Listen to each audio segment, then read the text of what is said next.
अ, इस YouTube channel पे आप सभी का स्वागत है। और ये डिप्लोमा मैकेनिकल इंजीनियरिंग के लिए महत्वपूर्ण बहुत ही महत्वपूर्ण सब्जेक्ट है। हमारी डिप्लोमा के लिए बहुत महत्वपूर्ण सब्जेक्ट है, जो आगामी एग्जाम होने वाले हैं, जो परीक्षाएं होने वाली हैं, उनके लिए बहुत उनकी दृष्टि से ये सवालें बनाई गई हैं। और आपके सामने ये टूल इंजीनियरिंग के कुछ सवाल हैं जो आपके सामने सॉल्व किया जाएगा।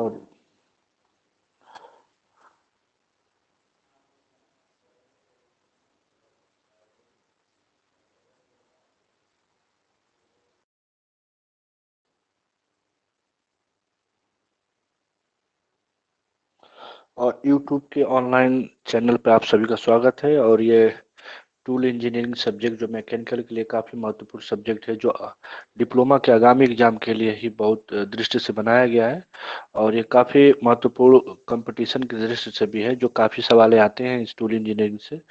तो अब हम सॉल्व करते हैं। सबसे पहले है कि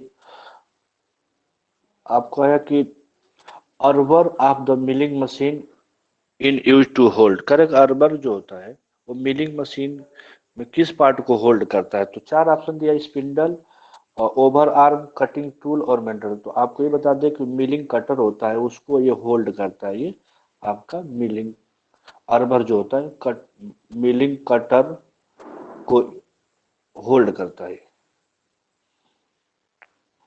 दूसरा सवाल है कि fastest method of the cutting gear is. कह रहा है कि वो फास्टेस्ट मेथड कौन सा है जिसके द्वारा गियर कटिंग की जाती है? तो सबसे फास्टेस्ट मेथड जो हमारा है गियर हॉबिंग, क्योंकि मिलिंग से भी गियर काटा जाता है, गियर हॉबिंग से भी। तो सबसे फास्टेस्ट तरीका जो है गियर हॉबिंग के द्वारा कटिंग की जाती है गियर की। और आपको तीसरा क्वेश्चन है, ability of the material ability of the tool material to resist shock due to impact force in known as. कह रहा है कि मटेरियल का वो कौन सा गुण है जो इम्पैक्ट फोर्स को रजिस्ट करता है, इम्पैक्ट फोर्स को रजिस्ट करता है। तो आपको देखिए ऑप्शन दिया है कि wear resistant, red hardness, toughness और नॉन अप्रेबल। तो आपको ये टफनेस जो होता है वो रजिस्ट करता है इम्पैक्ट लोड को, इम्पैक्ट फोर्स को। चौथा सवाल है कि ductility of the material can be define as. जो डक्टिलिटी होती है वो डिफाइन किया जाता है, ability of undergo large formation, या the ability of the under original. दूसरा तीसरा ऑप्शन है कि ability to undergo permanent deformation in tension. तो आपका ऑप्शन यही होगा कि इसमें हम चौथा सी ऑप्शन होगा। क्या होता है डक्टिलिटी में? क्या होता है, हम किसी वायर को किसी मटेरियल को वायर फॉर्म में खींच के बनाते हैं। तो वायर फॉर्म बनाने के लिए और डक्टिलिटी मटेरियल का गुण होना जरूरी है। और आपको पांचवा क्वेश्चन है कि ability machinability can be calculate and predicate for following factor. तो कह रहा है कि जो मशीनेबिलिटी होती है वो क्या होती है? मशीनेबिलिटी किसी मटेरियल का वह गुण होता है जो आसानी से इजी से हम मशीनिंग कर सकें।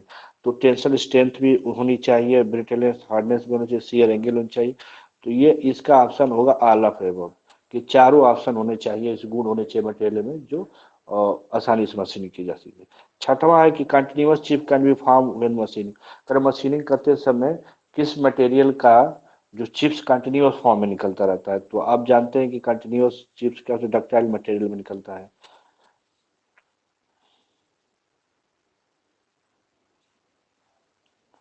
और अब है ड्रिलिंग इज एग्जाम्पल ऑफ। कह रहा है कि जो ड्रिलिंग होती है वो किसका example? Simple cutting, uniform, oblique, air.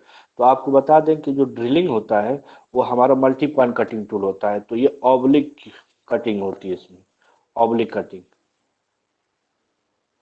और आठवां क्वेश्चन आता है हमारा कि the material remove drilling operation. जो ड्रिलिंग की जाती है, ऑपरेशन ड्रिलिंग ऑपरेशन की जाती है, तो मटेरियल रिमूव किस सेक्शन के द्वारा होता है? तो कह रहा है कंप्रेसिव पहला ऑप्शन, शेयरिंग, एक्सट्रूजन। तो आपको ये बता दें कि चौथा ऑप्शन सही है, क्योंकि शेयरिंग ऑप्शन और एक्सट्रूजन दोनों होता है। शेयरिंग के द्वारा कटिंग होता है और एक्सट्रूजन के द्वारा मटेरियल बाहर की तरफ कंटिन्यूसली करते रहते हैं। अब नवा क्वेश्चन ये है कि ये twist drill specified by the shank material और है।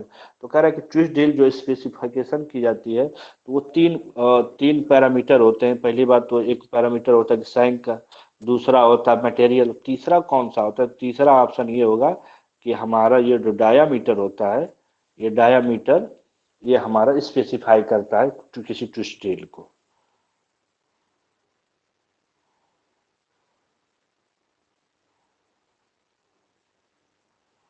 अब नेक्स्ट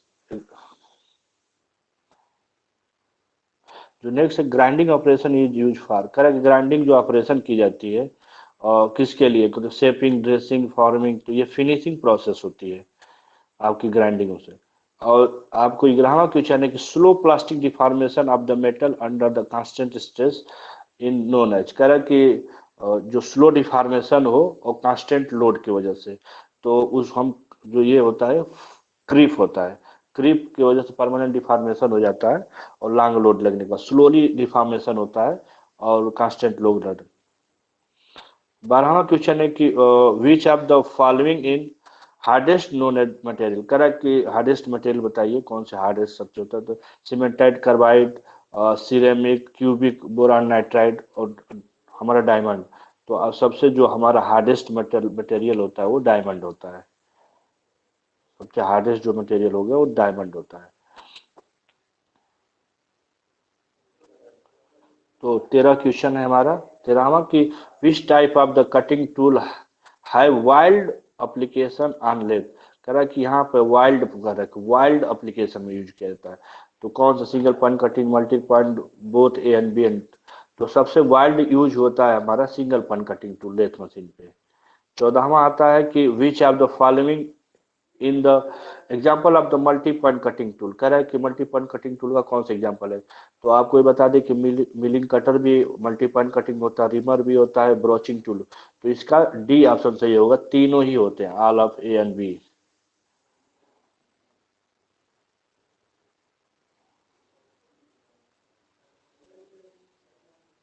और 15वां सवाल है कि in which type of operation motion of cutting tool rotary and translating motion.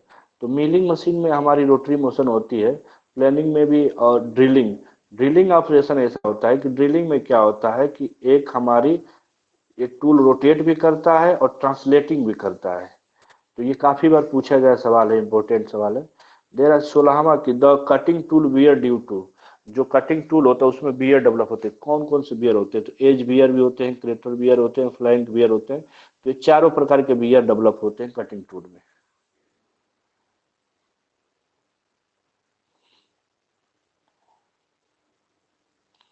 और आपका 17वां सवाल ये काफी पूछा गया है कि tool life is affected by, tool life होता है किन किन पैरामीटर को अफेक्ट करता है? तो आपका ये होता है कि cutting speed and feed rate हो गया, दूसरा ऑप्शन हो गया कि टूल ज्योमेट्री होता है, तीसरा होता है कि कटिंग फ्लूड। ये चारों जो तीनों पैरामीटर हैं जो जो टूल की लाइफ को प्रभावित करते हैं हमारा। तो ये काफी ये पूछा गया, जेई में काफी पूछा गया सवाल है। 18वां आते हैं हम लोग, expression of the two life is given by, करा कि कोई फार्मूला बनाया गया, एक्सप्रेस किया गया, तो कौन सा उसका क्या नाम दिया गया टू लाइफ के लिए? जैसे न्यूटन लॉ बोला गया कि बर्नौली दिया गया, टेलर दिया था। तो आपको ये बता दें जो टेलर थ्योरम दिया गया था, टेलर इक्वेशन बनाया गया था, जो भी टी की power N is equal to C, इसी को हम लोग बोलते हैं टेलर इक्वेशन, जो टू लाइफ के लिए एक्सप्रेस किया गया था।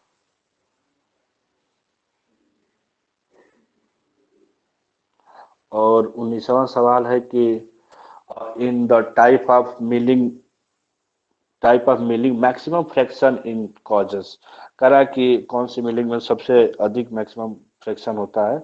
अप मिलिंग, डाउन, इंड, की वे। तो आपको ये बता दें कि ये जो अप मिलिंग होती है कन्वेंशनल मिलिंग भी बोला जाता है, इसमें सबसे अधिक फ्रैक्शन डेवलप होता है। और 20वां सवाल है हमारा, जो 20वां सवाल है हमारा, 20 20वां सवाल जो है, in which milling operation the cutting force tend to lift the work piece. तो कह रहा है कि मिलिंग वो कौन सा ऑपरेशन होता है जो cutting force lift to the work piece को लिफ्ट करने की कोशिश करता है? तो आपको ये कन्वेंशनल मिलिंग होती है, जिसको हम कन्वेंशनल मिलिंग और अप मिलिंग भी बोला जाता है हम लोग। तो दोनों अप इसीलिए बोलते हैं कि वर्क पीस को अप उठाने की कोशिश करता है। तो ये भी काफी चर्चित सवाल है और काफी पूछा गया सवाल है। तो थैंक यू वीडियो देखने के लिए।